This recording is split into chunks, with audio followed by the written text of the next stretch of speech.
19. And well, Eric, can you believe we made it to episode 19? I guess nobody's complained enough to get us kicked off the internet, which is nice. No one who matters. That's true. I mean, if you're going to complain about you and I, okay?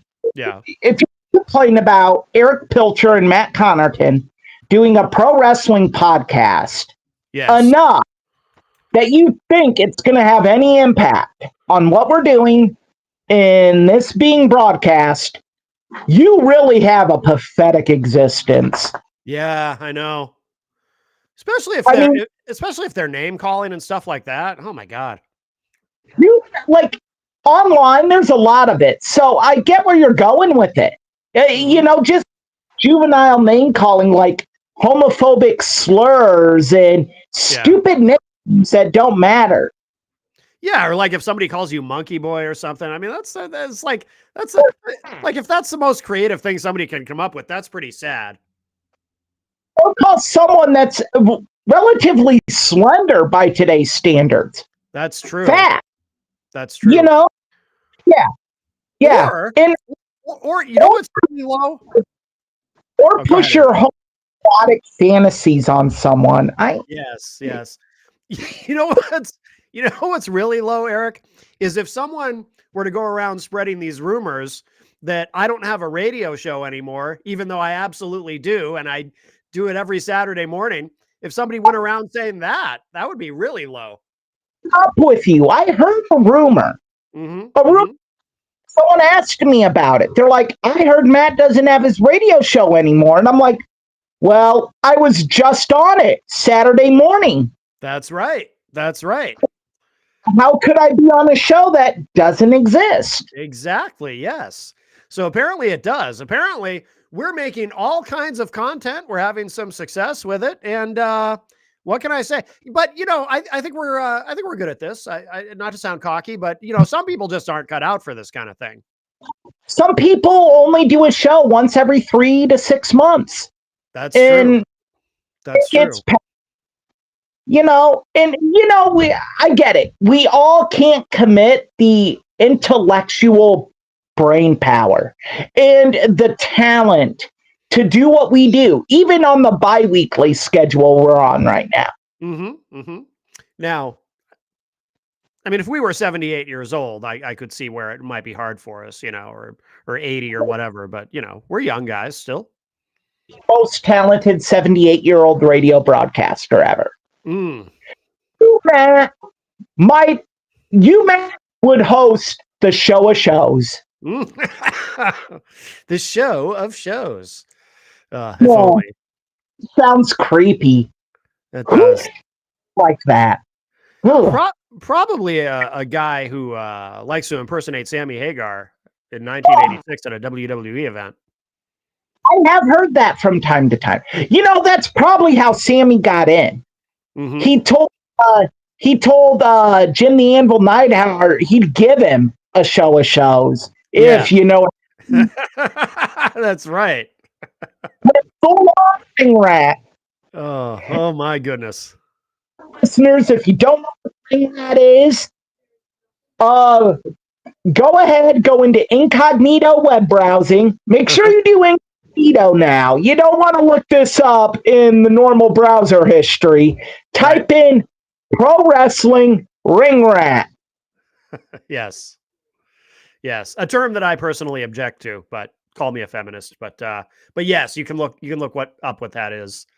You're gonna be a ring rat. You deserve to be called a ring rat. That's like being called a lot lizard. I mean, you've earned that title.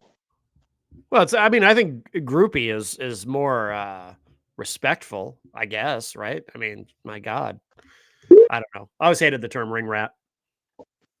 Dare say, Matt, that's a touch hypocritical. If you're gonna come at groupie, and if you're gonna come at lot lizard and ring rat and then say groupie, right? I don't know. I think they're all in the same pot. Speaking of groupies, you had a somewhat of a loss this week. I did. Well, Ace Frehley, yeah. Yeah. You're the first person I thought of when I saw that. Yeah. He kind of it wasn't a total shock when the news came through, only because it didn't sound like he was doing well since this fall. And then that that afternoon, excuse me, I'm getting over a cough. That afternoon, when I saw the news that he was that he was on life support, that was I think at about 4 in the afternoon when I saw that pop up on my news feed. I said, "Oh, this is it. This is it." All happened so fast. Like, there wasn't a slow build. I know he canceled his touring dates Yeah. because he had it here in the Midwest, and I got an email alert about it. Yeah. Yeah, I mean, it really didn't happen that fast though, because it was a couple of weeks ago now that he had the fall. But I think he actually had 2 falls now. It's becoming, as the news becomes a little bit clearer, he may have fallen twice. But the understanding I had is that he was healing. It's just he was going to take a while to recuperate. Yeah. Yeah, and then he had a brain bleed. Yeah, and that's what my uncle in April, my dear Uncle Noli Santos, died of. Oh, no kidding. He had a stroke and hit the ground in his driveway in Maine. Oh, wow. Got home from work and found him laying in the driveway. Yeah. Yeah. So brain bleed. There's really, unless they catch it really quick, even then, it's hard. Yeah, at that age, it's if you have a brain bleed at that age, it's that's the beginning of the end. So yeah, I was very very sad about that. I mean, that's you know, the he's the third Kiss member to die overall, but the first one to die from the original lineup, the original 4. And I feel honored that I got to see the original 4, even though it was an awful show. God awful. Oh, was it? We've had that discussion. Yeah, we did. You're right. You're right. I remember that now. Yeah. 2000. Yep. I paid $130 some for my nosebleed ticket, and I spent $40 some on a T-shirt. Yeah. And you wanted the best my ass. Well. Yeah. I love the movie Detroit Rock City. Probably one of my favorite music films of all time. Which is funny because Kiss is my all-time favorite band, as you know, but I really didn't like the movie at all. That movie, I didn't like it.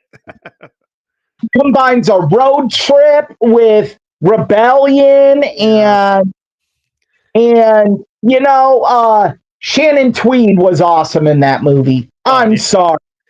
Well, I could tell you some Shannon Tweed films where she's much better than that, but we won't get into that here. Unsheathed. Right. That would be for Matt Connerton, Unsheathed. That is correct. Really good in her guest starring appearance in Married with Children. Okay. I don't think I saw that episode. Well, it's an episode where Alan Jefferson get reservations for a swank cabin resort to go fishing. Yeah. And her cabin's book in their cabin is double booked with Shannon Tweed. Okay. So they kick Jefferson out, but Alan Jefferson catch her in the hot tub with the head of the hotel, and they get a picture of it, and they try selling it to tabloids. Oh. And it ends as well as anything ended in Al Bundy's life. Right, of course. But absolutely hilarious in that episode.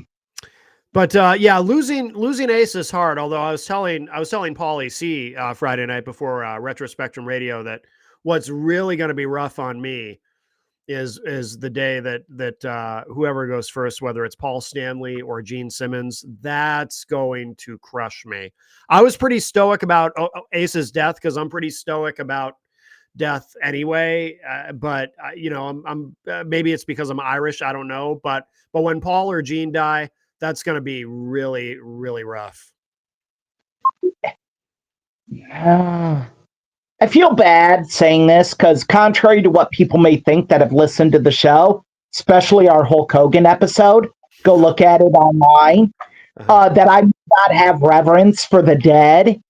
I don't like speaking ill of those that pass away. Yeah. If there's a situation that calls for me to give my feelings on them, I will. Yeah. Hence the Hulk Hogan episode.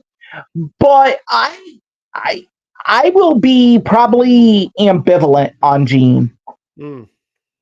I lost a ton of respect for him when he did this show, Family Jewels.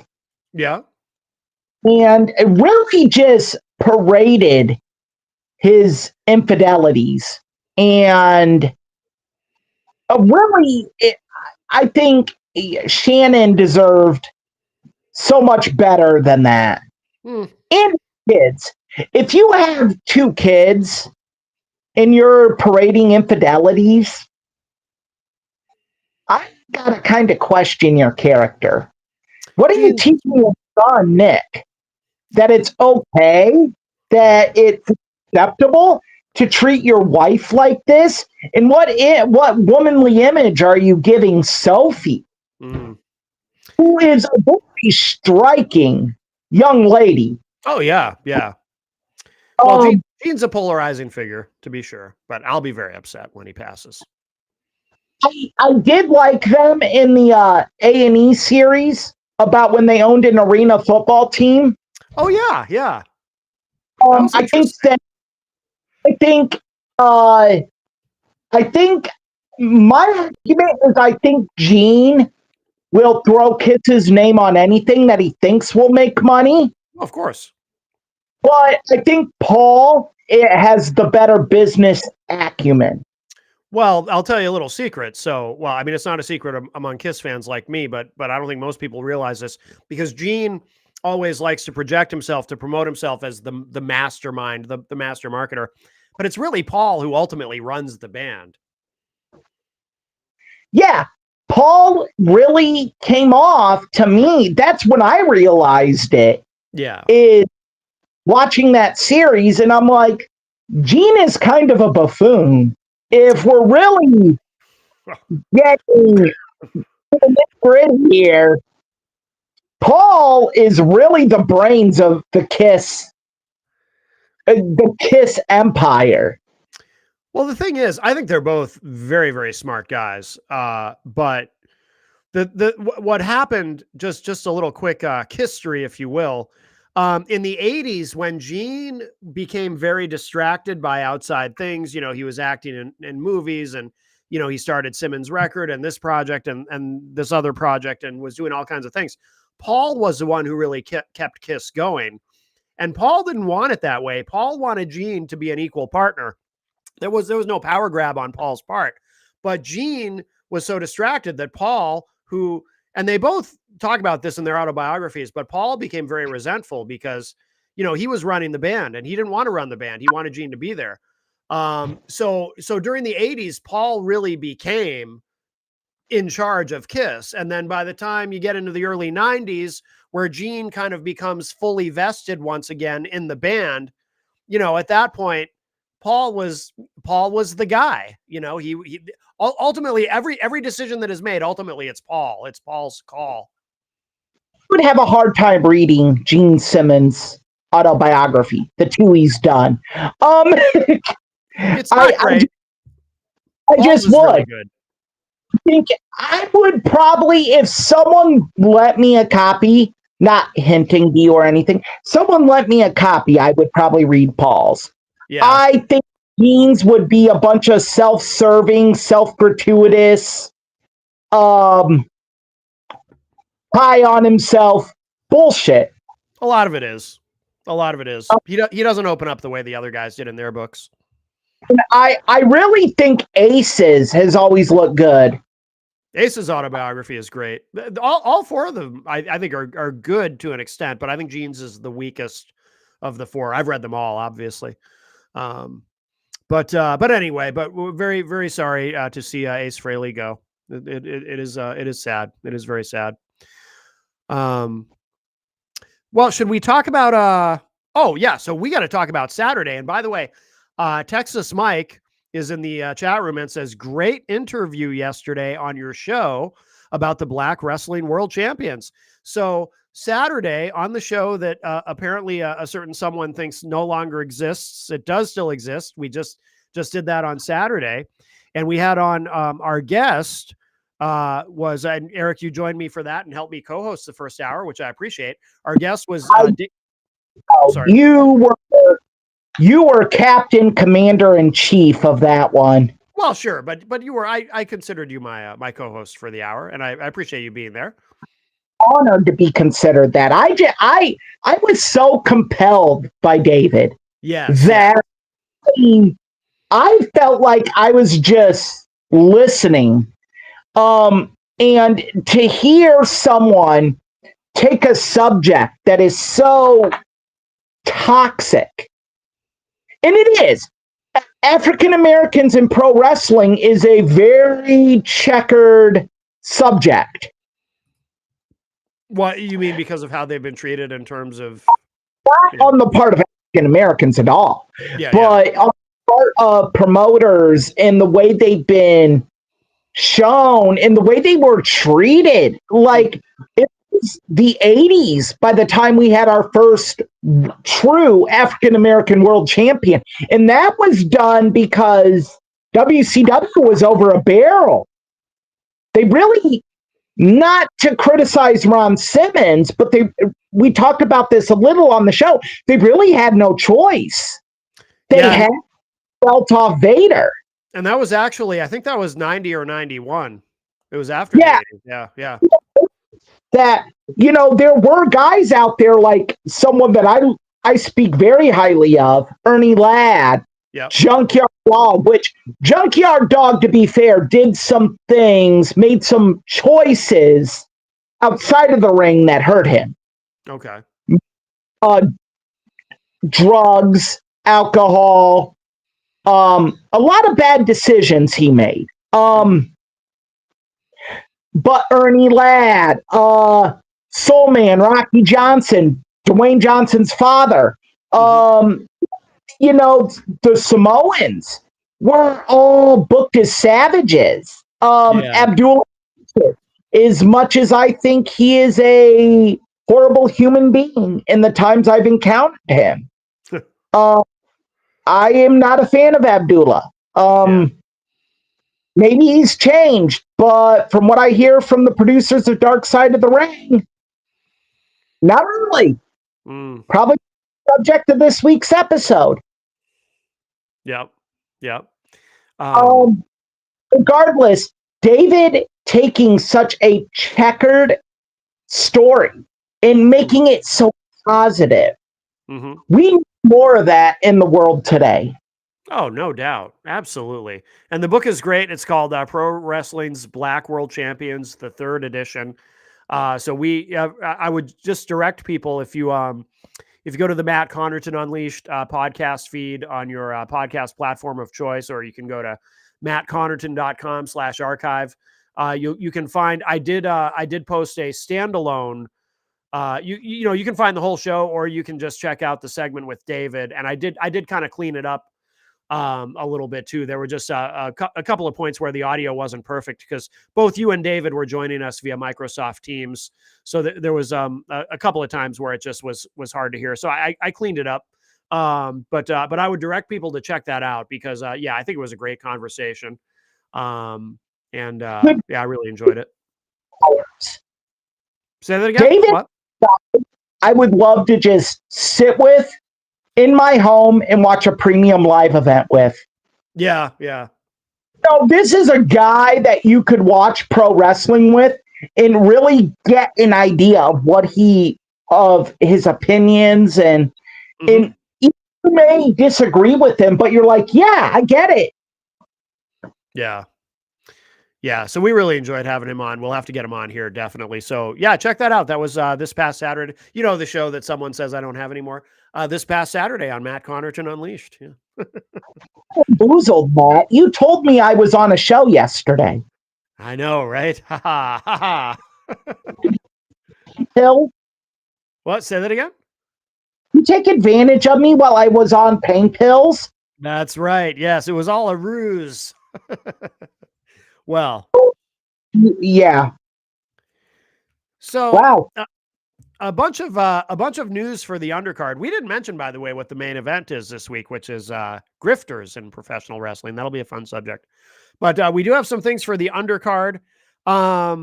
Should we start with the Hardys? Oh God. Because I think you and I are going to disagree on this. So the Hardys, Matt and Jeff Hardy. Matt Hardy, by the way, 51 years old. Jeff is not far behind him, and these guys are on the run of their lives. They're now the NXT and TNA tag team champions. Jenny and I, over the weekend, we were a little bit behind on our wrestling, but we watched both where they won the NXT titles. And then, of course, the big match, right? In TNA at, what was the name of the event? Oh, Bound for Glory, where they faced the Dudley Boys, or Team 3D, technically, as they're known in TNA. Oh, there's Rocky. For those of you watching the video feed, Rocky, Eric's adorable dog, has entered the picture. Very nice. Very nice. What? Say that again? I was telling him to move. But so Jenny and I enjoyed both matches, but you, based on from what I could tell in our off-air conversation, you did not enjoy Team 3D versus the Hardys. Thought it was bad. Look, there's a time where that match could have been a serviceable match, where I might have thought it was a good match. It probably would have been 5 years ago when all were capable of having that match. I just think it was a bad spot to put Bully Ray and Devon in. Yeah. Because they haven't partnered at all. Right. They haven't been active in a long time. Right. So there's timing, and there's repetition, and there's all this other stuff that goes into tag team that with your partner. And you could definitely tell they were off. Oh, sure. And that really hurt what was supposed to be a legacy match. So sorry. I mean, to me, it hurts the legacy of their rivalry. That's the last go round. Like, I'll use a MMA analogy. Everyone in MMA remembers Tito Ortiz versus Chuck Liddell 1. They really remember Tito Ortiz versus Chuck Liddell 2. Yeah. No one remembers Tito Ortiz, Chuck Liddell 3. So I just I would say this. So Jenny and I enjoyed the match. My expectations were low in terms of I mean, again, given the age and the injury histories of these guys, I wasn't expecting a lot. I just was expected what I thought it turned out to be. This is just kind of a fun sort of nostalgia match, and it's kind of fun. And that's it. I didn't expect a lot. And I'm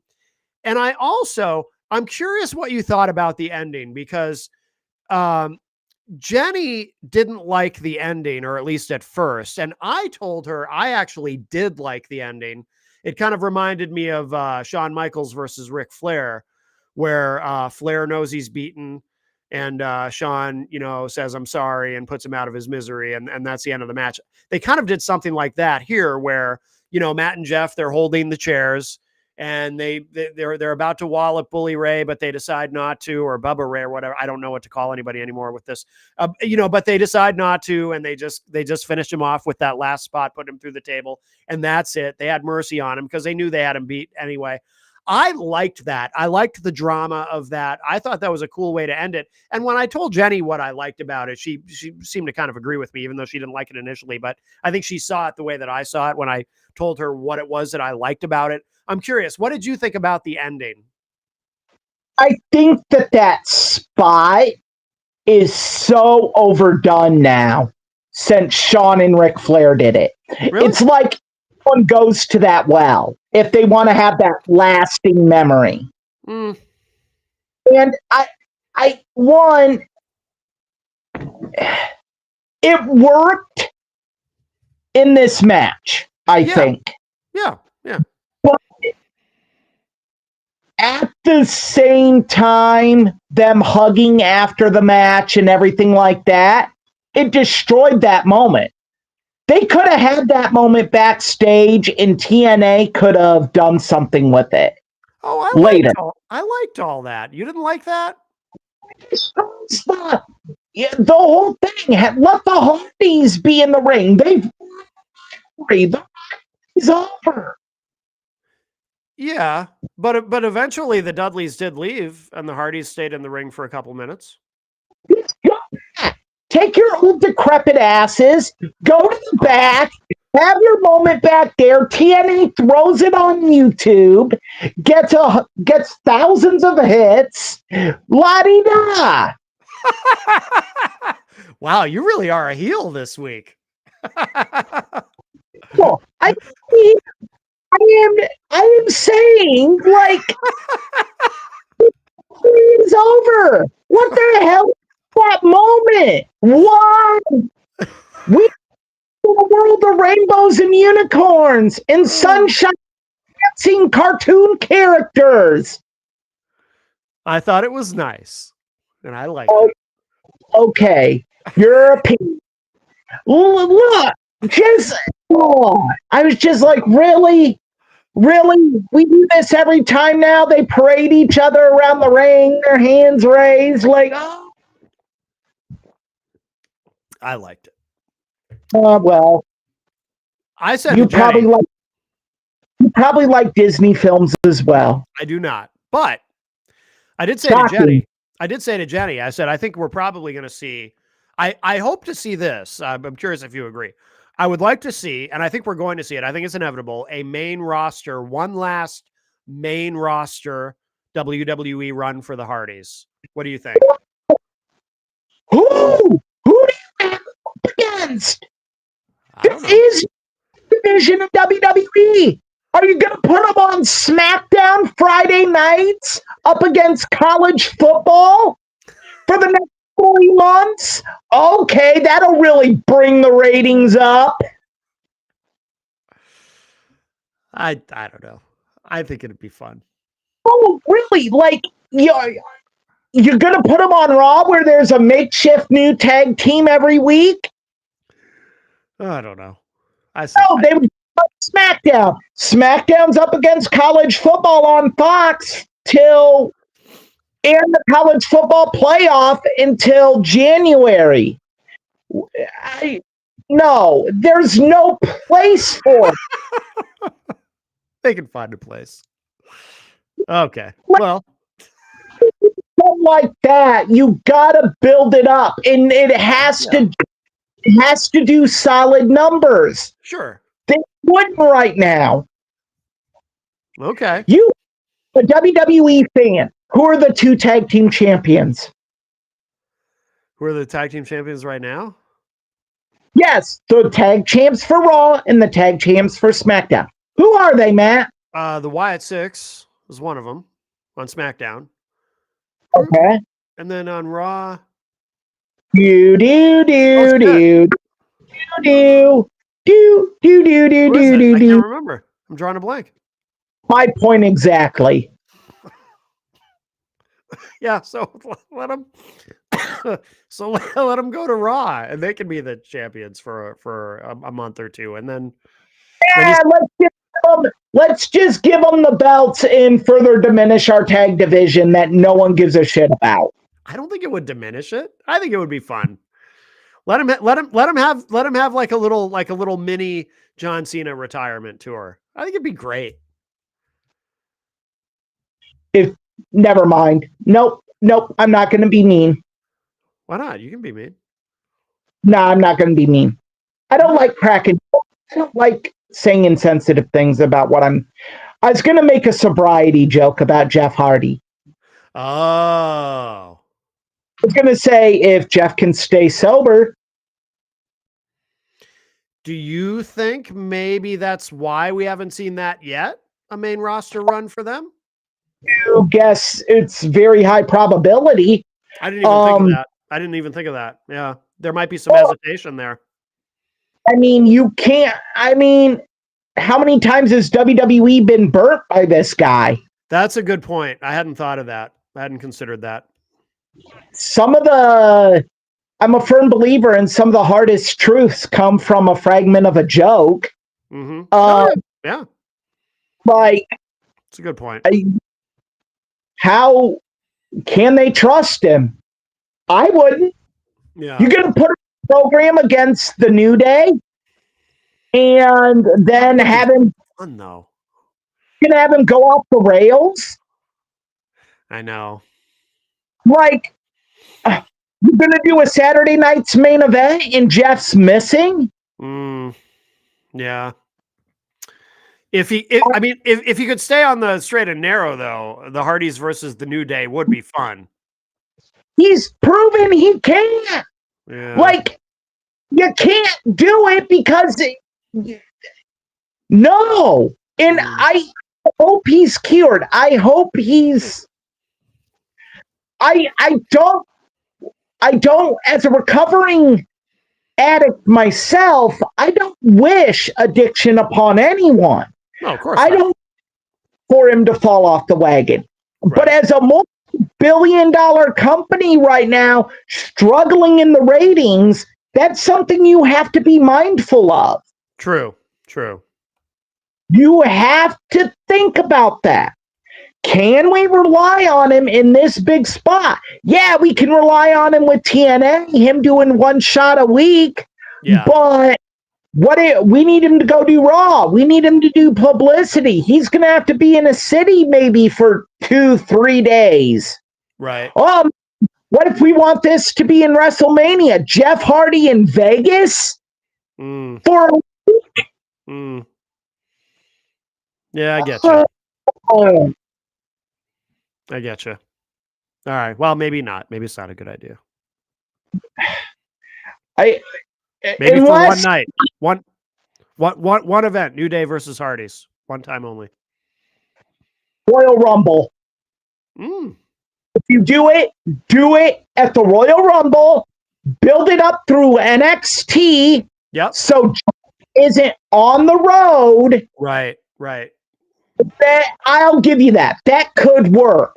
Yeah. Do it at Royal Rumble, but you cannot put Jeff Hardy in Vegas for 1 week. Yeah. No, I'm with you. All right. Shall we move on to now? Because this is really two subjects in one. Andrade and this debacle with him going to AEW, making one surprise appearance, and then we don't see him again. But apparently this is now related to not only so maybe you have a better handle on this, because I think he thought, or his representatives thought, or whomever, that he didn't have a 90-day no compete because he was fired, not quote unquote released, and there is a difference. But now, now he's got this 1 year thing, which according to Brian Alvarez is now a standard thing in all their contracts. It's not a 90-day no compete anymore. It's now a 1 year no compete, which is insane.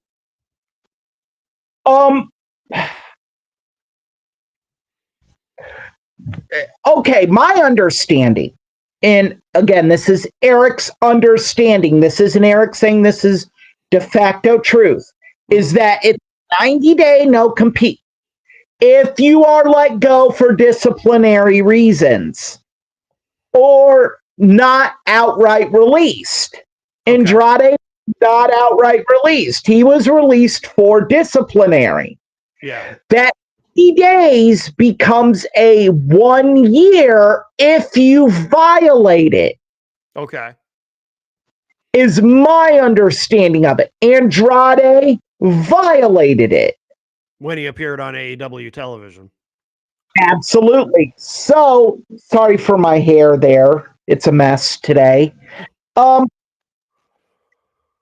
Yeah, this is a messy situation. Yeah. one, if WWE didn't want to deal with Andrade anymore, at this point,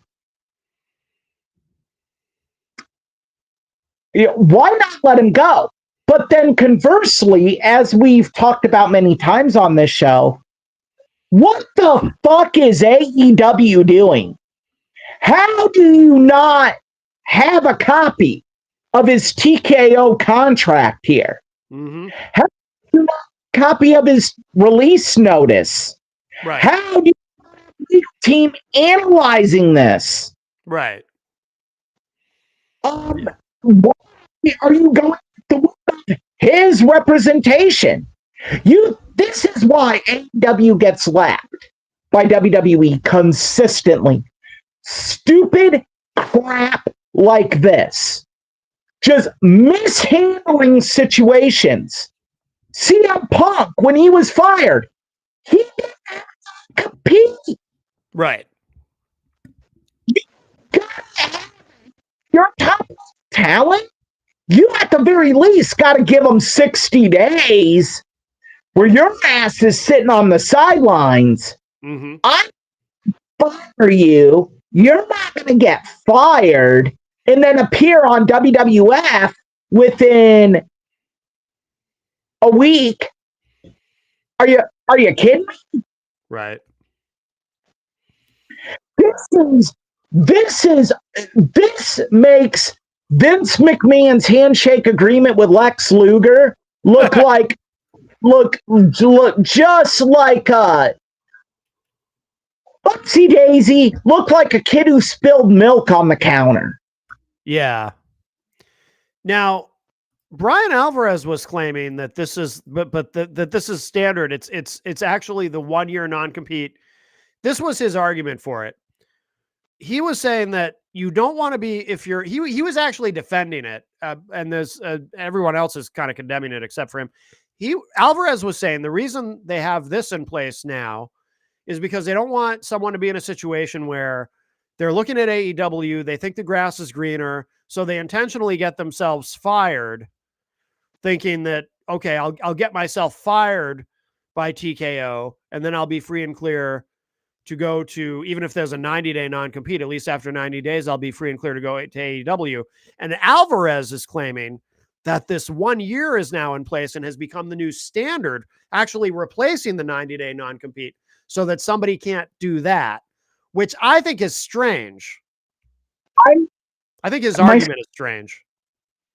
No, my stomach's curdling at the words I'm about to say. Okay. Oh, God help me. I agree with Brian Alvarez. Do you? Yeah, look, this is a cutthroat business. Yeah. Like, again, I can't sit here as someone who really, we all have been unintentionally hypocritical. Sure, of course. A hypocrite and say, AEW, how did you not know about this? You're so stupid. Why aren't you signing your talent to non-compete clauses in their contracts and then say, TKO's evil for doing it? Right. It makes perfect sense. Which now I circle back to my original point. Why are you not researching this? Right. If I'm frauding, I'm going to a lawyer. I'm filing a lawsuit. No, AEW told me I was good. Yeah. And I'm like, hey, you're paying me. Because right now, this guy's career is on the shelf for a year. Right, right. With no pay. And, I mean, you hope Tony Khan is doing the right thing here. If the story is accurate and AEW's legal told him, you're good. Right, right. But yeah, this is a messy situation. But the thing about the 1 year non-compete is, so I have two problems with it. One is, I don't think as soon as this is challenged in court, I don't think it'll hold up.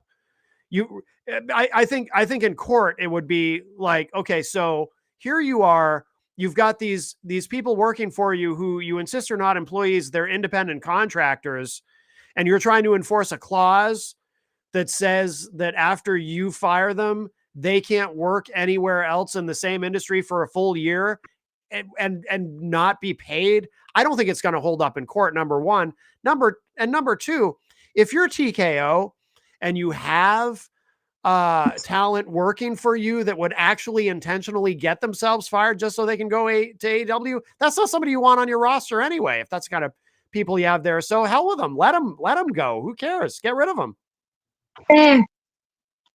Non-compete are common in American business. I know. They have been argued against in court, and they're pretty ironclad if they're written appropriately. Yeah, there's always been this lingering question, though, about where professional wrestlers are independent contractors and not employees, though. Are those non-competes even enforceable to begin with? And I don't think it's ever been tested with a 90-day, but it might get tested with a 1-year non-compete. Problem is, you're not fighting family-owned WWE anymore. True. Fighting TKO Endeavor now. That's and true. A team. You're not fighting Vince's steroid lawyer. True. Jerry McDevitt. You're not fighting Jerry McDevitt here. You're fighting 5 to 7 Jerry McDevitts now. Yeah. They're gonna have everything documented. I'm sure they can say that. I'm sure they'll make the argument that Andrade knowingly attempted to breach the contract by misbehaving. Right. They're going to make arguments that he breached the contract by failing wellness tests. They can make very compelling arguments here. Mm-hmm. And look, there's a line from the show Boston Legal by Denny Crane. Love Boston Legal. Lawsuit never come down to the law. You know what they come down to? Money. Who has more of it? Mm-hmm. Denny Crane. There you go. TKO Endeavor in this. Andrade, you're an idiot. Should have known your contract. Tony Khan, you're a bigger idiot. And I hope WWE and TKO goes after AEW. Yeah. I hope they go after them for tampering. I hope they go after them for breach of contract. I hope they go after them for everything they can go after them for. If for nothing else, to make Tony Khan smarten up and realize, listen here, Lucky Sperm Award winner, you're running a business. This isn't fantasy wrestling booking. Right. You're running a multi-million-dollar company here. Right. You get treated as such. If this isn't the warning, then I don't know what will be. Yeah. Well, I agree with you on that. You've pissed into the wind. Now you've turned on Superman's cape. Yeah. But he hasn't messed around with Jim. Come again? Never mind. So, all right. Shall we move on? Yeah. Oh, can we talk? This might give me a chance to be a little bit of a heel. Wrestling themes. I like Def Rebel. I think they do a good job. What say you? I think given the right wrestler, they do a good job. I do not think they are anywhere near the Jim Johnston level. Yeah. I think wrestlers should be able to, if they want, contact a band. Oh, I agree with that. Absolutely. Yeah. I do not think one person should be forced on these performers to create a theme. Yeah. Wrestlers, they should have all the input they want on that. I absolutely agree with. problem is that Def Rebel was given carte blanche by management, and it creates this pushback from the talent because they're like, I'm the one who has to play this character. Right. When I come out, that music has to hit me. Right. Has to get ready to go. Yeah. And if Def Rebel doesn't do that for them, then they should be able to get Motionless in White, Living Color, whoever they want. That is to paint the picture for their character. I think all these problems the talent has with Def Rebel is because Def Rebel was forced onto the talent. Yeah, I think that's a great point. I do think some of the criticism I see from the IWC of Def Rebel online, I think, is a little over the top. I think their themes are all the same. I don't. Yeah, that's what everyone says. I don't agree with that. I just don't hear it that way. I think it's like listening to a Guns N' Roses album. You've listened to one of them, you've listened to all of them. They all sound the same. Well, I don't agree with that either, but what? I think AC/DC is the most overrated band ever. Well, they do have a formula. I love AC/DC, but they do have a formula they stick with. Yeah. And same with Def Rebel. Now I have to cough. I think some of the criticism is unfair. I will tell you though, there is one wrestler's theme that I absolutely despise, and it makes my skin crawl every time I hear it. And apparently she doesn't like it either, because she hinted at it in an interview that she doesn't like her theme either. Bayley. Every time I hear Bayley's theme, I'm like, oh, it bothers me. Like it's not just that I don't like it, like something about it almost metaphysically, it bothers me. You know whose theme bothered me for the longest time? Who's? Bayley. All of her themes have been bad. I'm sorry. Yeah. Becky Lynch's. Really? And Becky Lynch's. What about her new theme though? Her current one? Don't like it. Oh, I like her new one. You don't like her new theme either? My favorite theme right now is Swerve Strickland's. Yeah. Oh yeah, I like that too. What the hell's it? Oh, big pressure. Big pressure. Thank you. I knew it was big something. Yeah. Well, I just like the dance little Nana does to it too. Not little Nana, Prince Nana. Prince Nana sells that. Oh, he does. Yeah, he's fantastic. Yeah. And Swerve is amazing. But yeah, I guess because I know that I did notice the Street Profits are back to their original theme. Which is cool, because I guess part of why this is in the news, in the wrestling news, is because I guess a decision was made recently to if some talent want to go back to an earlier theme, they're letting them do it. They're letting them have more say in that, which is good, which is positive. Yeah, it's a switch in the right direction. I mean, way I understand it from Jim Johnson, when he was there, the wrestlers would sit in the studio with him, right? And like, what I want. Yeah. Yeah. And it should still be that way. Mm-hmm. Absolutely. Should we talk about Seth Rollins? Karma. What? What'd you say? Karma. Your mic cut out both times you said that. Karma.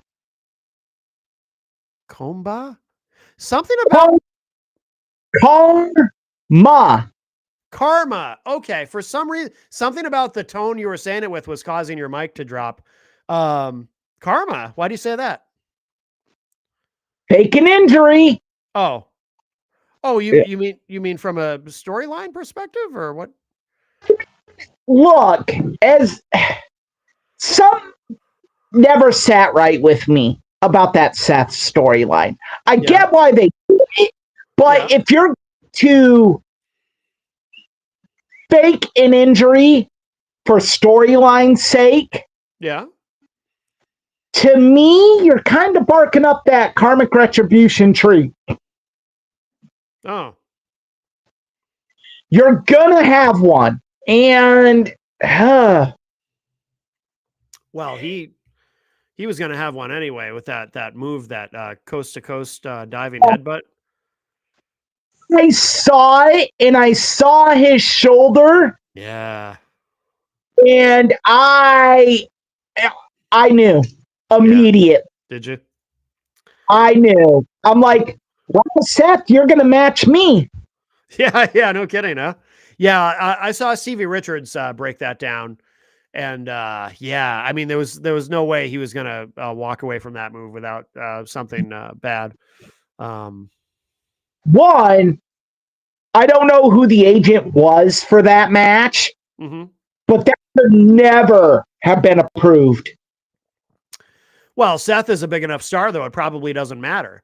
I mean, you know, an agent might tell him, no, I think that's too dangerous. And he's going to go out there and do it anyway, because he is Seth Rollins. I mean, you know, Seth freaking Rollins. You know, if he feels confident in the moment, oh, no, I can do it. I can do it. And then, because it looked great. I mean, it looked spectacular, but oh my God, the poor guy. That's got to be very painful too. Like landing on his shoulder like that. That's got to really, really hurt. And then he finished the match, to his credit. There's no other way to take that move. I know. Yeah.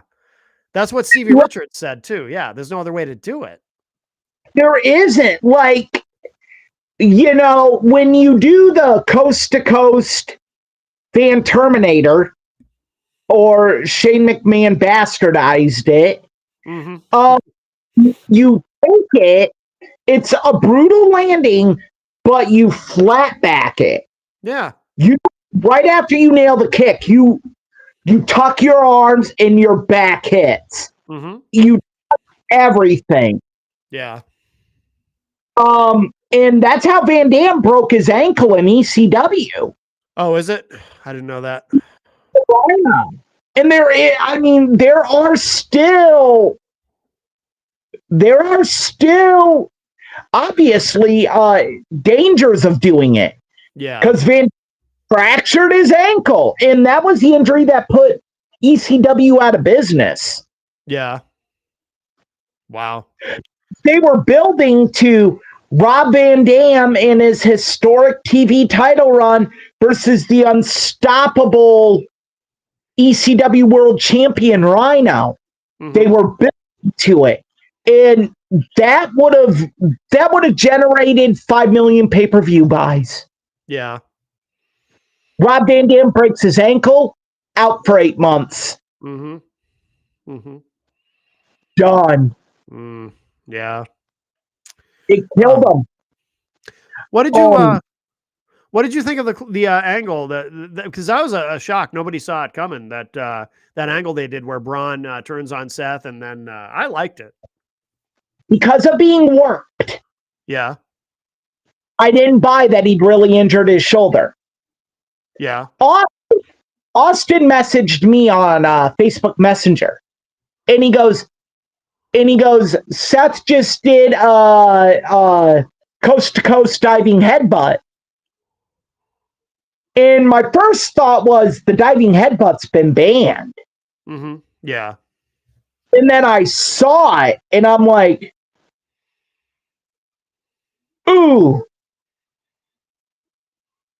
And I'm like, they're gonna have to do something. If they do something to get him off TV on Raw, it's legit. Even when I read a report that he was seen around Australia wearing an arm sling like mine. Yeah. I'm like, not getting me again. Really? Yeah.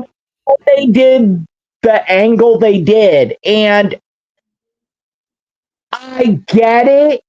I like how they did it. Me too. It's going to end up hurting Braun Breaker. You think so? Why? Run.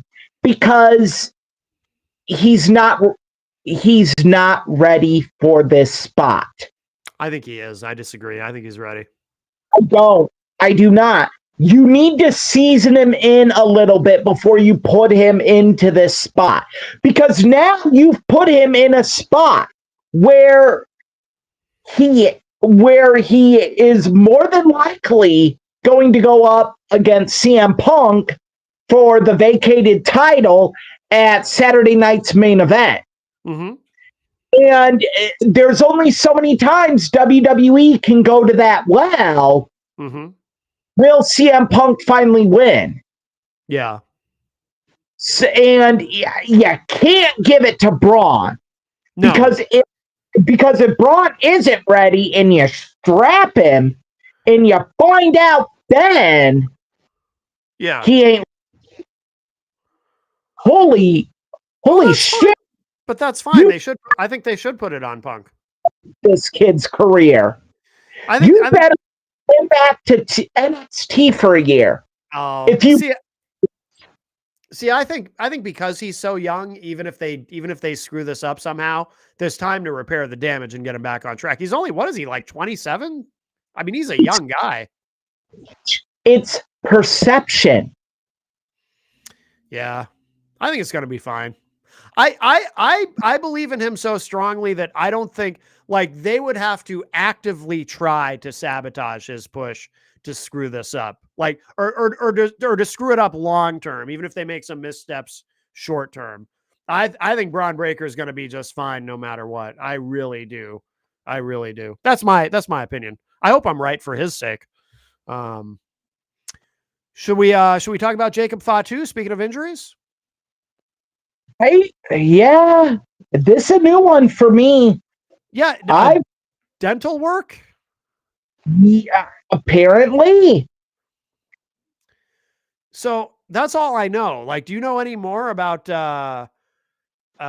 like what kind of dental work that's gonna have him out for an extended period of time? I don't understand what's going on here. Do you? I'm gonna guess. Okay. Ball work. Maybe broke a jaw. Oh. Maybe fracture. I'm skeptical though. If it were his jaw though, wouldn't he have difficulty speaking? Like, he was speaking perfectly normal on Friday night. Yeah, true. I don't know. Maybe his grills got infected. I mean, I have heard of that happening. The guy I know that happened to, it happened back in 2001. Oh, I would think grills in would be more refined now. You would expect advances in grill technology, yes. Yeah, dentistry. This a new one. Yeah. I mean, guys missing shots for gonorrhea. This a new one. Yeah, they wrote him off TV. I'd have thought about that. You won't agree with this because I know how you feel about Cody. What if the long game is, it turns out it was Cody who attacked him backstage because he felt threatened, and that's Cody's heel turn? What? You'd be cool with that? I'd be cool with that. I think that's the way you do it. I thought you objected to a Cody heel turn no matter what. I said it would have to be bulletproof. Okay. It would have to be done in a way that made perfect sense. Yeah. I don't think it's Cody. You don't think it's No, I don't either, but it crossed my mind though. What's that? I think it's Randy Orton. I think they're building toward Randy feud. Okay. So you think Randy took out Fatu to keep him out of the way so he can get to Cody? I think they're building to this. Yeah.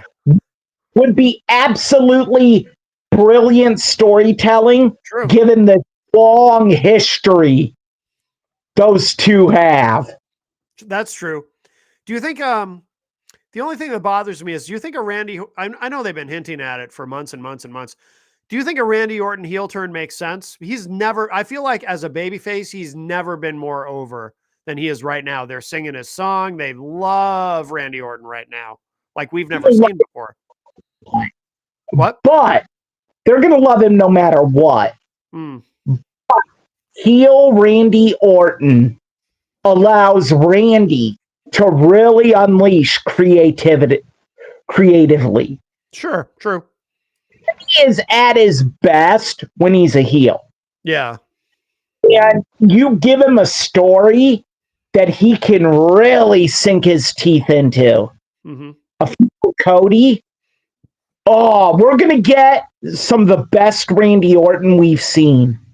Yeah, you're probably right. I think you've convinced me. I was skeptical, but I think you've convinced me. People are going to sing voices and cheer him no matter what. Yeah, yeah. But, heel Randy Orton, there's nothing better. Nothing better. All right, you talked me into it. Yeah. Okay. Well, should we get to the main event? Yeah. Grifters, of which there are many in professional wrestling. I know of one in particular. Who would that be? It's not who you think. It's not the subject that led to this. Oh, okay. Who is it? Ian Rotten. Oh, is he the one you had the problem with? I have many problems with Ian. I could tell many Ian Rotten stories. Okay. And Ian is, for those of you that don't know, Ian Rotten is a part of one of the more notorious ECW matches, the Taipei Death Match, where each combatant tapes their wrists, tapes their hands and their wrists, dips them in super glue, and then rolls them in shards of glass. Oh, exactly the type of match I'm never going to watch in my life. Yes. He had that match with his former tag team partner. There he is, Mr. Hep C himself. He looks like someone who would have Hep C. What? He looks like someone who would have Hep C. He is the if you looked up pro wrestling grifter in the dictionary, that's the picture you would see. Yeah. Ian Rotten, let's talk about some of the things he did. He hosted a charity show for a fan's daughter that had cancer, fan's kid that had cancer. Okay. Boys worked for free. House was full. Ian told the boys, allegedly, all of this is alleged, but I've heard it from reputable sources. Yeah. That I'm going to believe it. That I will tell you my own experience with Ian. Yeah, I'm curious to hear about that again. Yeah. Ian told the boys that when he was taking the envelope out, he was robbed. Yeah. But a week later, Ian had a new big screen high definition TV. Yeah. There are other instances. Ian, if you want to know a lot about Ian Rotten, I want to get this right because Ian buries himself. Ian gave an addicted worker, J.C. Bailey, paid him in prescription pain pills. Jeez. It gets worse, Matt. I need you to be prepared for what you're about to hear. Okay. J.C. Bailey died of a drug overdose. Ian went to the funeral and allegedly was told to leave and asked JC's aunt for gas money. Wow.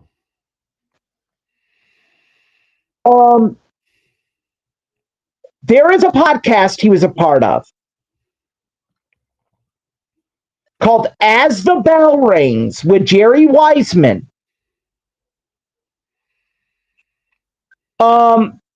he did a 2.5-hour interview with Jerry. Mm-hmm. I've never seen a situation of a man hang himself more than Ian Rotten did in this interview. Really? He admits to giving J.C. Bailey pain pills. He admits to shortchanging boys. Wow. He owes AJ Styles over $5,000. Wow. Now I will go into more Ian Rotten horror stories. Ian would get concession food for his wrestling shows Mm-hmm. with his food stamps card. Yeah. Hmm. He would book buildings and tell the building owners he had event insurance. And then the day of the show, or the day of the show after they got the building, he would call and cancel the insurance because the building has already called and asked, "Do you insurance?" Wow. Well, that's fraud. Imagine if someone gets injured on that show, or a fan gets hurt. They're up shit. They don't get nothing. Yep. He beat up somebody at one of his shows with weapons, barbed wire ball bats, and steel chairs. Mike Levy. Look up Ian Rotten Mike Levy incident. Yeah. You'll see it. Wow. Him and his deathmatch fucktards beat the hell out of this guy who doesn't even know how to work. Wow. And he admits to all of this in that interview you were talking about? He admits to some of it. Now, there's also an allegation of him bashing a PlayStation 2 controller over his kid's head. Oh, lovely. Mickey Knuckles, a female wrestler. Mickey calls into the show to call him out for a bunch of stuff. Bull Payne, another proverbial piece of shit, but less of a piece of shit than Ian Rotten, calls him a Hep C infected person. And Ian says, if I have Hep C, then Mickey has Hep C because she swallowed 1 million of my loads. Charming. Now, my personal experience with Ian. Yeah, you had told this story before, but it's worth repeating. I do want to hear this again. Yeah. A wrestling promotion called IWA Mid-South. Mm-hmm. Jim Cornette has major issues with Ian Rotten because Ian got him kicked out of armories in the Mid-South area. Oh, really? It hurt Jim Cornette. The Jim Cornette quote, Outlaw Mud Show. Yeah. He literally said it about Ian Rotten. Oh, no kidding. Wow.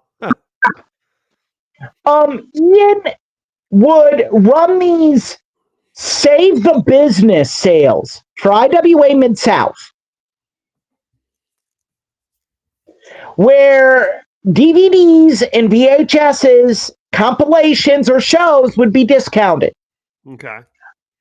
I was an IWA Mid-South supporter. I loved IWA. Even though I had seen instances of Ian being a grifter. Mm-hmm. I had one of Ian's blade marks broke all over his merch table right in front of me. That's right. I remember you talking about that. Yeah. Then he tried to charge me extra for the VHS because it had the blood of Ian Rotten on it. That I can almost understand in a way, because you probably could have flipped that on eBay with Ian's actual blood on it. Bring that. with his actual blood? I don't know. Ian Rotten's blood. Well, it does FFC, so Allegedly. That's allegedly. Allegedly, yeah. Alleged. So I spent over $150 on this sale. I sent a PayPal payment to rottenwife@yahoo.com. Okay. I never got my DVDs. Yeah. I never got my $150 back. Did you file a claim with PayPal? Because PayPal doesn't screw around when it comes to fraud. I sent it friends and family. Oh, that's right. Because Ian. Yeah. I saw Ian at a Ring of Honor show 3 months later. Mm-hmm. CM Punk's farewell show. Yeah. In Chicago Ridge, Illinois. Yeah. And those of you that fact check me, go ahead, look it up. CM Punk's last Ring of Honor show, Punk's final chapter was at the I forget what the venue is called, but it's in Chicago Ridge, Frontier Park Fieldhouse. Okay. Chicago Ridge, Illinois. Fact check me all you want. Ian was there wearing a brand new Dallas Cowboys Drew Bledsoe jersey that he was bragging about to people he got at the Hall of Fame in Canton, Ohio. It's expensive, probably. Very. Mm-hmm. They were $55 jerseys at Foot Locker, like this Patriots jersey. Same brand, style. Yeah. I went up. I go, Ian, how you doing? And he gave me a look, and I'm like, Ian, where's my DVDs?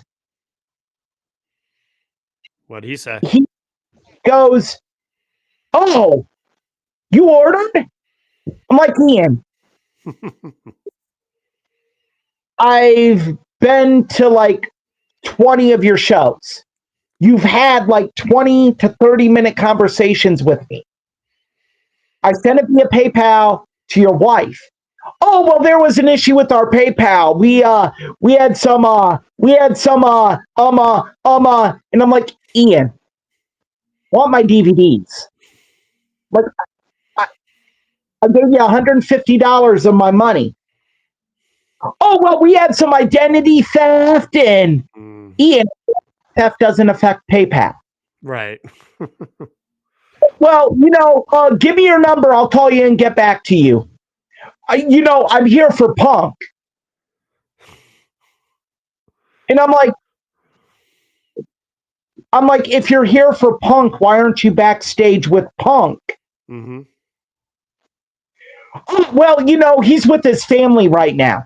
No, you owed Punk over 10 grand. Really? Wow. For what? Past appearances that he didn't pay for. Yeah. Oh, the house is light. Oh, I'll get you next show. Oh, what? Wow. Allegedly. I need allegedly 10 grand to CM Punk. Jeez. Wow. I don't think it's that high. I'm going to say it's probably more in the AJ Styles number of 5. Yeah. I don't know the AJ Styles number is correct. Okay. He owed 5 grand for past appearances. Yeah. Yeah, just Ian Rotten is the biggest grifting piece of garbage in professional wrestling. Wow. All right. And everyone, I cannot tell you enough. When the Bell Rings with Jerry Weissman. Listen to it. Mike Levy incident. IWA Mid-South. Look it up. Okay. Yeah. If any of you want to ask me questions about Ian, message me, DM me. I'll tell you. Like, when we talk about the main subject of grifting, it fails in comparison to the Ian Rotten stories I have. Wow. I am going to look up that interview. I'm curious to hear it. It's 2.5 hours. Yeah. You really, if you listen to it, you will lose hope in the pro wrestling business.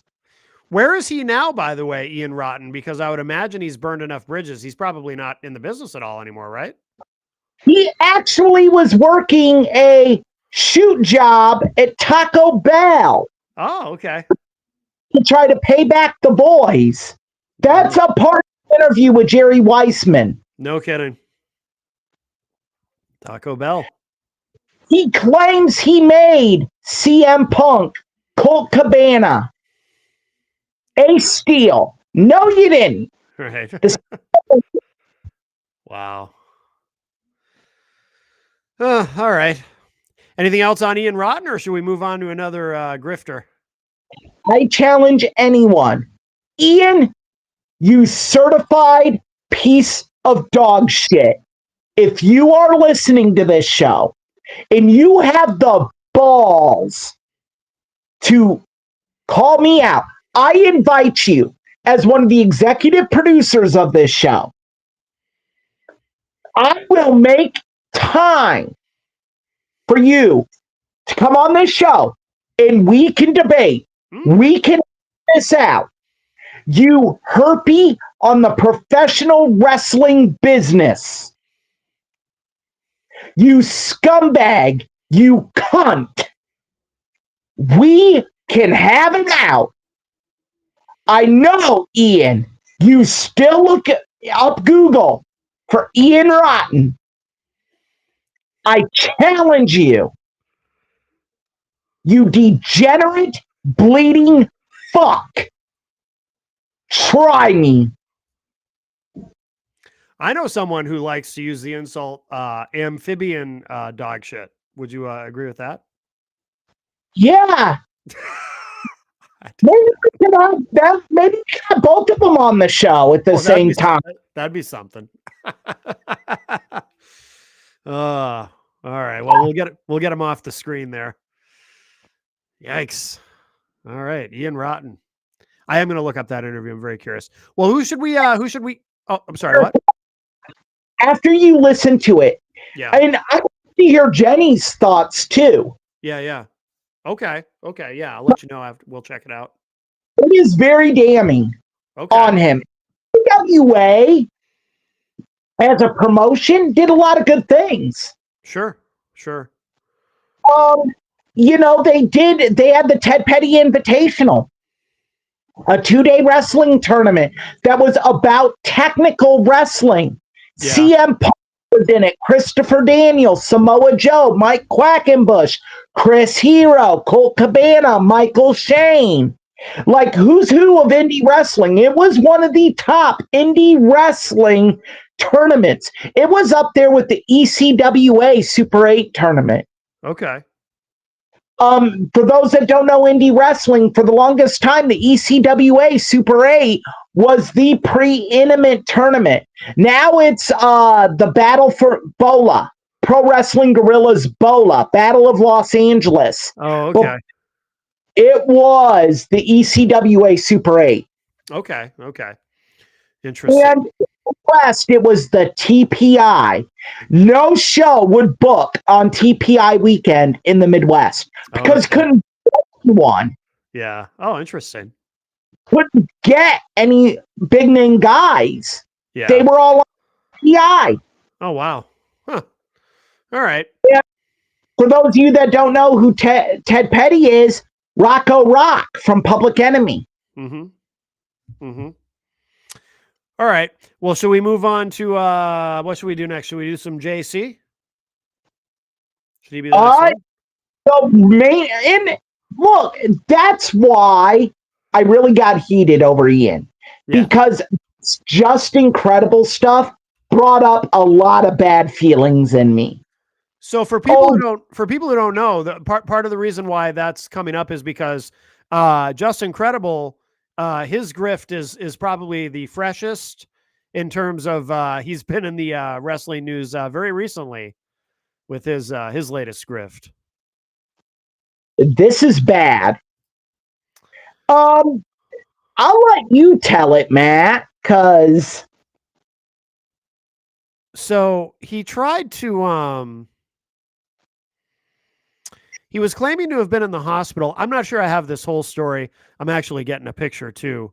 I was looking for a picture that relates specifically to this this story, and I found one. So for our video watchers, I will get this on the screen real quick here because this is kind of where this this starts.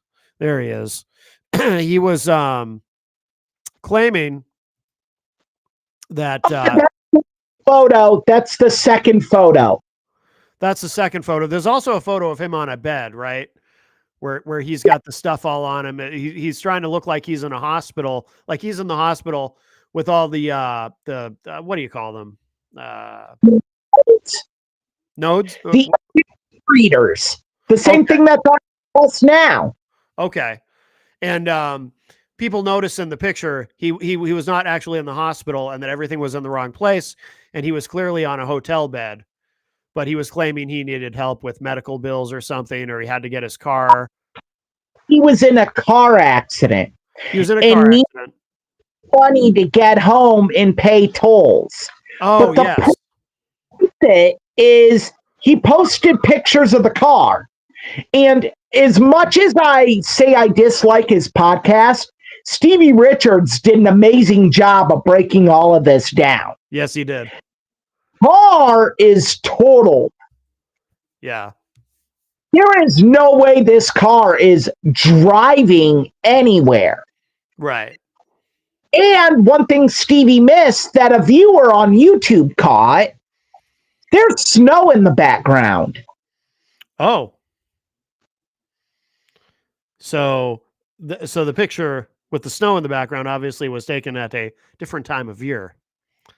Not the summer, not the, as it's called, Indian summer of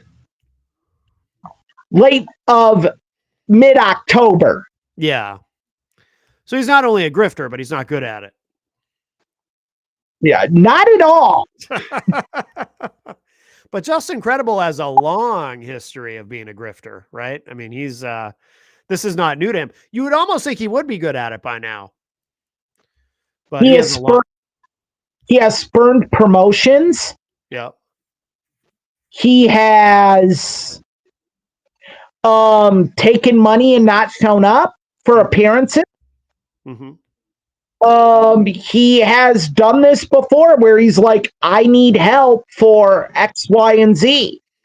He has taken money.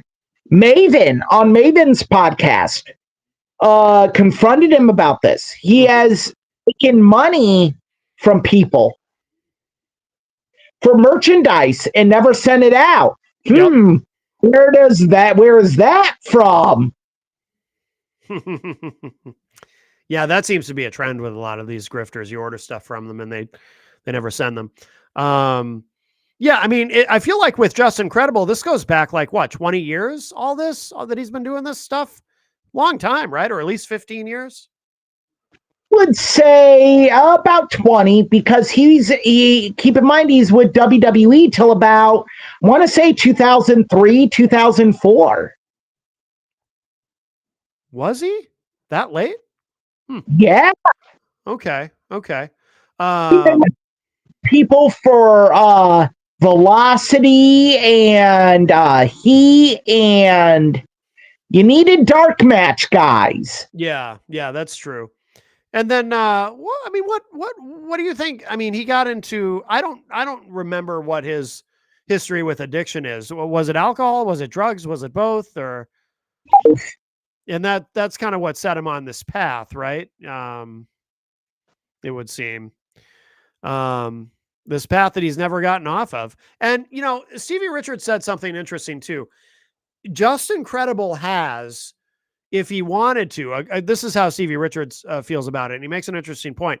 If he wanted to get serious about getting clean and fixing his life, he could monetize that. He could do both at the same time. He could make a living, and he could bring people along in a way through, like a documentary YouTube series or something as he's trying to fix his life. But he won't do it. And it doesn't look like he's ever going to do it. Right. And another thing they pointed out in this, and look, there are guys that have done it. Mm-hmm. Jake Snake, Scott Hall, Buff Bagwell. Yeah, he should reach out to DDP. I don't want to speak for DDP. No. DDP would do anything with him. You don't think so? How come?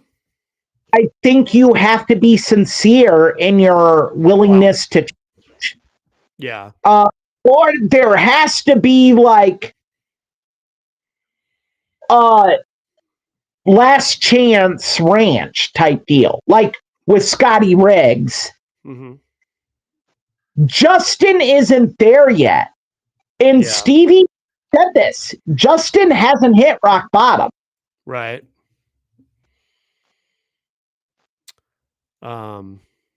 Yeah. So I don't know if there's any further.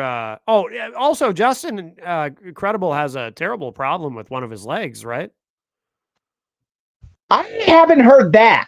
I know he did a match in Memphis that Stevie Richards alluded to, and it was really bad. Yeah. Because I know when Maven sat down with him too, they showed Justin Credible's leg. One of his legs is all swelled up or something. There's some kind of major issue there. I don't remember the details of it though. But yeah, so he's got a lot of problems. And there's probably not too many people in the business left who would do business with him, I would imagine. Few and far between, at least from a major promotional standpoint, because he's taking down payments or full payments up front and no show. Yep. Like that kills a promotion. Of course. Well, anything to add on Justin Credible, or should we move on to another grifter? There's so many. The last thing is, dude had mustard in his beard. Did he? Yeah. Yeah, he's like, I need food and money for incidentals. You have fresh mustard in your beard. Yeah. Well, maybe he was able to afford a hot dog, but needed a second hot dog. I don't know. Who else should we talk about? You know more about these grifters than I do. Who else should we? Look, there are so many. There's Virgil. Lonely Virgil. Should we talk about him? Yeah, he would go to indie. He would go to random wrestling conventions and tell people he was set up at the convention. And the convention's like, no, we don't have Virgil. Right. Virgil was set up in the hallway of the convention. Do you consider that a grift though, or is that just some good old American ingenuity? It's a tough one. Because there's a part of me that kind of respects that. You know what I'm saying? Oh God, Matt. I mean, there's a part of me that's like, hey, he wanted to be there. They told him he wasn't there. He couldn't be there. So he said, well, you know what I'm going to do? I'm going to set up out in the hallway. I mean, he would, all of his photos, there's not a single photo of him by himself. Right. He's with other wrestlers, like his glossies. He's with Andre the Giant or Ted DiBiase, or he's getting body slammed by Hulk Hogan. Yeah, It's like, yeah. what are you doing? But then it became a meme online, Lonely Virgil, because he would never have anyone in line at his table. No, he wasn't. No. How do you came up with this social media persona? Do you remember his thing too? He started talking about fuck money, and that became Yes. like a tagline. Yeah, Say that again. Your mic cut out a little bit. that was a part of his social media persona. Yeah, yeah. I need some of that fuck money. I gotta go to Olive Garden. I need some fuck money. Meat sauce. Oh yes, the meat sauce. Yeah. So I mean, at least he was funny about it, and he tried to. He may have been ahead of his time in a way, because I think some of that, if he had done that today, might have gone more viral just because of what people will embrace and latch onto today that maybe they wouldn't, 10 years ago? I don't know. He may have been ahead of his time. It's tough, Matt. And the poor guy, he had a terrible end too. He had multiple medical things go wrong all at once, and it's terrible what happened to him. Yeah, I mean, Ted DiBiase tried to help him so many times. Yeah. Yeah. Ted, He tried. like, Yeah. Ted, you can come at Ted, and you rightfully so, for whatever role he played in his son's welfare scandal. Yeah. But Ted really tried with Virgil. He did. I think another one that tried, I think Buff tried, but Did he? if you're dealing with issues and the guy you're trying to help is dealing with issues, Yeah, that's rough. who's helping who? Yeah, that's pretty rough. All right. Who else we got? Oh man, there's so many. We'll just try to hit the biggest ones, because we don't want to go too long either. But obviously we had, Just Incredible and Ian Rotten. We had to do get those in, right? Are they the worst ones? Would you say the worst two of all of them? Yeah. They're the worst ones. I think you could call Paul Heyman a grifter. Interesting, but not surprising when you think about it. Now, okay. Now this is kind of a sacred cow, though, that some people might get mad at us about this because, so many people love Paul Heyman, including myself. I love Paul Heyman. I think he's an incredible television character, but Yep. I love Paul Heyman. Yeah, I think he's the greatest wrestling mind of all time. I don't hold the stuff he did in ECW as awful. It's not Ian Rotten. Right. Paul did it out of necessity. Yeah. Now, where I have an issue with Paul is it did cause damage to some of these guys. Mm-hmm. Like Tommy Dreamer. Rob Van Dam just stopped appearing. Yeah. Because he's like, I was owed so much money, I was never going to get paid back. Yeah. There are a lot of stories about ECW where and what Paul Heyman would do where one story I've heard quite a bit on various podcasts over the years is somebody's waiting for their check and supposedly it's coming by FedEx and Paul's giving them, they're on the phone with Paul and Paul is giving them a fake FedEx tracking number. And this is of course, somewhat pre-internet and everything. So now obviously all the shit that Paul Heyman did, he would not get away with today, but he was able to get away with it then. There's one, it's on the bonus features of the Rise and Fall of ECW. Yeah. Chris Jericho a bereavement flight. Oh, yes. I've heard that story. Yes. Because if it's bereavement, you get it cheaper, right? Yeah, booked him a bereavement flight. We're so sorry about your aunt, Mr. Irvine. Yeah. Okay. Yeah. There's a lot of shit that you wouldn't get away with today just because it's too easy to check things and verify things. But yeah. Yeah. Then there was his guys, rush into the bank.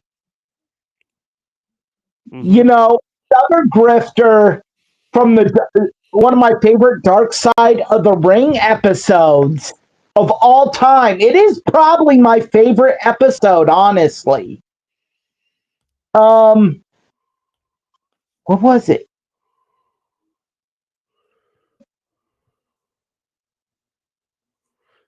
Um I'm trying to think what it was.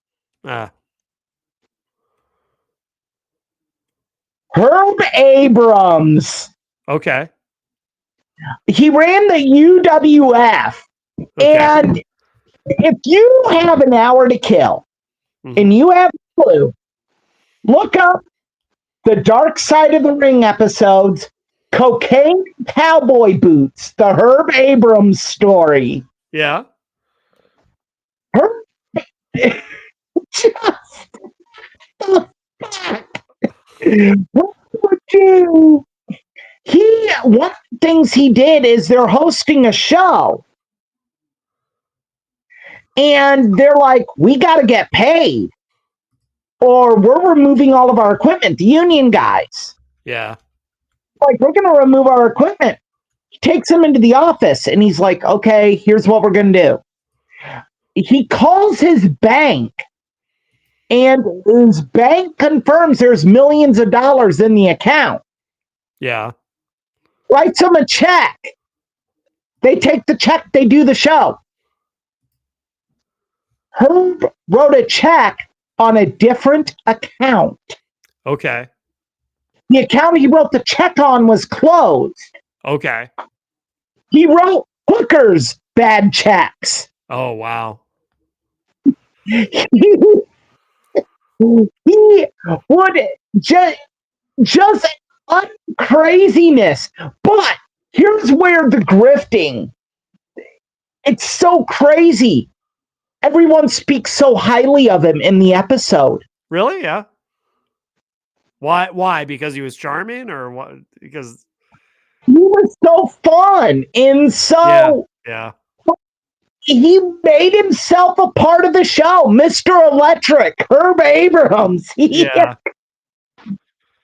Yeah. The lovable rogue, right? If people are having, that's the thing. If you're having fun and people around you are having fun, they'll forgive almost anything as long as they're having fun, right?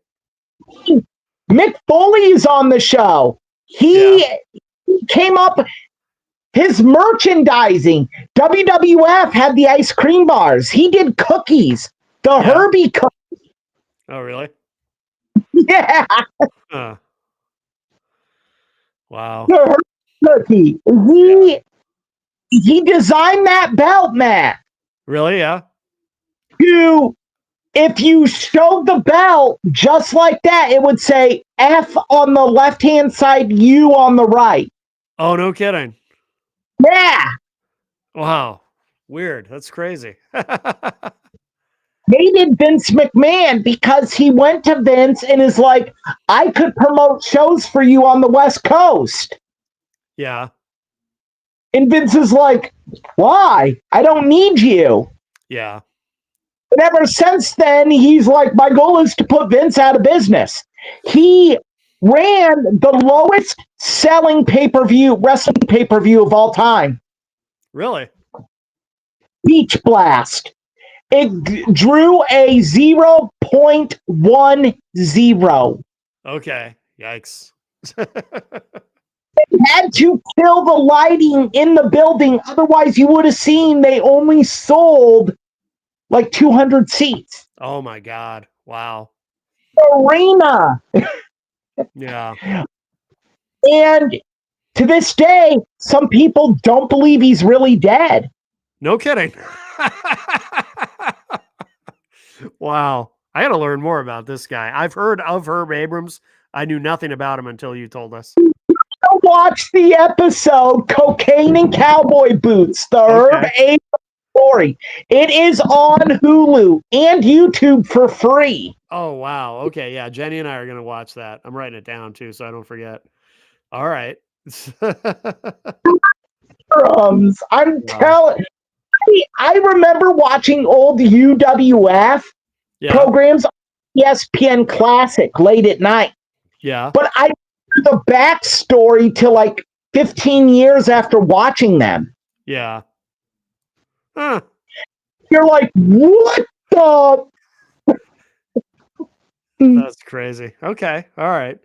Gonna have to check that one out. How he generated his millions? He sold plus-sized women's clothing. Okay. Including lingerie. Yeah. Yeah. All right. Yeah. God bless. So Herb is, we could just end it on Herb. Yeah. Herb was he is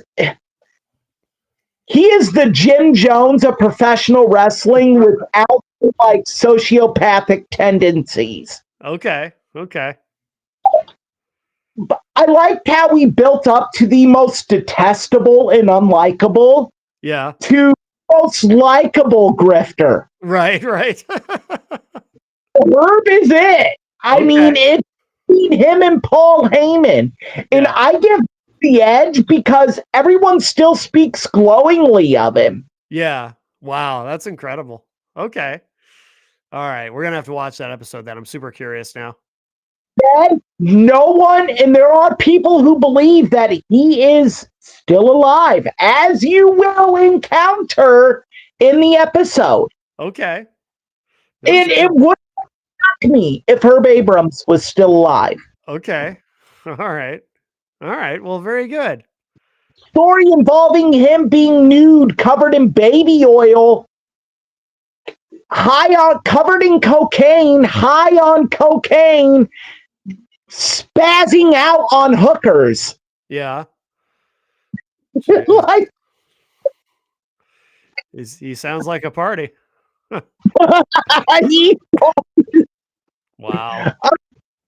There are times I'm like, damn, did they find out about my college days? Holy shit. Wow. All right. So you want to end it on that one, Herb Abrams?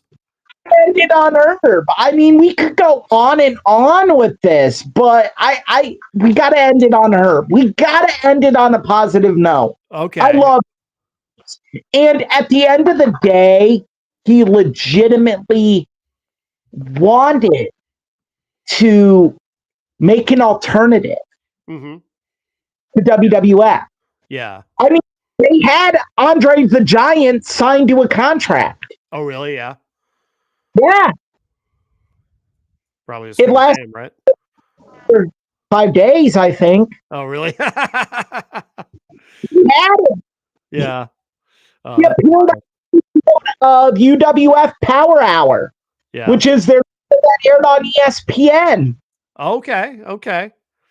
After ESPN kind of gave up on the AWA. Yeah. Yeah. Herb Abrams. All right. He's the GOAT. Very good. Greatest grifter, greatest pro wrestling grifter of all time. Because he never hurt anyone but her. Yeah. Screwed out of money, but the stories are worth more than the money. Right. That's crazy. Wow. You have homework this week, Matt. Yeah, definitely. Definitely. All right. I like it. I like it. Well, should we talk about our plan for the main event next week? Yeah.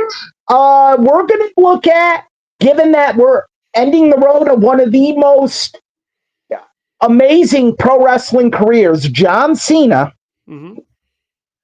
and the knockdown, drag out, bloody arguments we have had about John Cena's notorious heel turn, we're going to talk about heels in professional wrestling. Why do you do a heel turn? Heel turns that work. Heel turns that miss the boat completely. Mm-hmm. Why do you do a heel turn? All of that. We're going to answer. We're going to unpack. We're going to try to give you an idea of it. Mm-hmm. Yes. Yes. I think that'll be a lot of fun. Internet. What? Say that again? Unless we get kicked off the internet. Right. Right. Yes. No, somehow we managed to keep going. Yeah. I mean, if there's someone out there complaining, please come forward, show yourself, speak to us. We may even bring you on the show and let you air your grievances. That's right. That's right. Come forth. Yes. Come forth with a way we can contact you so we can have you on the show. Yes. Yes. Add a face and a name. Don't just be an insignificant, nameless, faceless amoeba on the sewer of society. Right. Well said. If you know, you know. All right. Very good. Very good. Well, I guess so. We'll put this one in the books, of course. Thank you to everyone who watched the show live. And of course, thank you to everyone else who gets it after the fact in the podcast stream, the podcast feed, I should say. Of course, you can find the show on the podcasting platform of your choice, or go to mattconnerton.com. You can find it there. You can find it on the IPM Nation YouTube channel, etc. And Eric, where should people go to find you if they want to keep up with everything you're doing? Burning up the TikTok, I think it's called. Yes, something like that. TikTok. Yeah, TikTok. Oh yeah. E-Rich 319. You can find me on TikTok.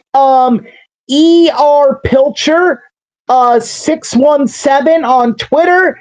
Pilcher 319 on Instagram. Eric ERICH Pilcher on Facebook. Very good. Very good. Boy on YouTube. Or what on YouTube? Monkey Boy on Monkey YouTube. Boy. Something about a monkey boy. Oh, right, right. I heard that recently. Yeah. Someone is very jealous, I think is what it is. Yeah, apparently. Maybe I kind of do look like a ape with a facial hair. I need to trim it up. Oh, that's what it is. The Homer Simpson look here with the Yeah. All right. Well, very good. All right, episode 19 in the books. We will end it there. Eric, thank you so much. Thank you, Matt. Absolutely. And thank you, everyone.